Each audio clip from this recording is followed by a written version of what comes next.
तर या संदर्भात शेतकरी नेत्यांशी संवाद साधलेला आहे आमचे प्रतिनिधी अमर काळे यांनी. पाहूयात. शेतकरी नेते आपल्यासोबत आहे. खरं तर थोड्याच वेळात ते मुंबई करता रवाना होणार आहे आणि तत्पूर्वी ते झी24 तासच्या माध्यमातून संवाद साधत आहेत सर्व जनतेशी, शेतकऱ्यांशी. जानकर जी, आपण थोड्याच वेळात मुंबईला निघत आहे. काल शिष्टमंडळाची बैठक झाली, नंतर आता आपलं शेतकऱ्यांचं प्रतिनिधी मंडळ मुंबई करता थोड्याच वेळात रवाना होणार आहे. आज सकारात्मक चर्चा होईल. काल 2-3 दिवस झालं जनतेनं शेतकऱ्यांनी आम्हाला पाठिंबा दिला त्या पहिल्या झोटला त्यांचं अभिनंदन करतो. तर त्यांना सांगितलं बाबा आमचं म्हणणं आहे की कर्जमुक्तीबद्दल पहिलं बोलूया. 22 मागण्या आहेत, त्या 22 मागण्यानंतर थोडंसं आपण करता येईल.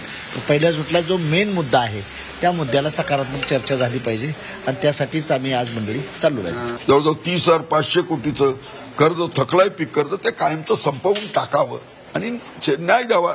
आम्हाला आशा आहे की मुख्यमंत्र्यांच्याच जाहीरनाम्यात आहे. जाहीरनामा आरसा असतो, त्यावर विश्वास ठेवून लोक मत देतात. लोकांनी मतं दिली आहे आणि म्हणून आज ते सकारात्मक निर्णय घेतील अशी अपेक्षा आहे. आमचं म्हणणं आहे की डेट सीएम साहेबांनी द्यावी आणि शेतकऱ्याच्या कर्जमुक्तीचा फॉर्म्युलाचा डिक्लेरेशन करावं.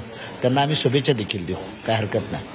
तर हे सगळे शेतकरी नेते आपल्यासोबत आहे आणि ते थोड्याच वेळात इथून नागपूरहून मुंबई करता रवाना होणार आहे. आता जी माहिती मिळते आहे तब्बल 6 नेते हे शिष्टमंडळात असल्याचं सांगण्यात येत आहे.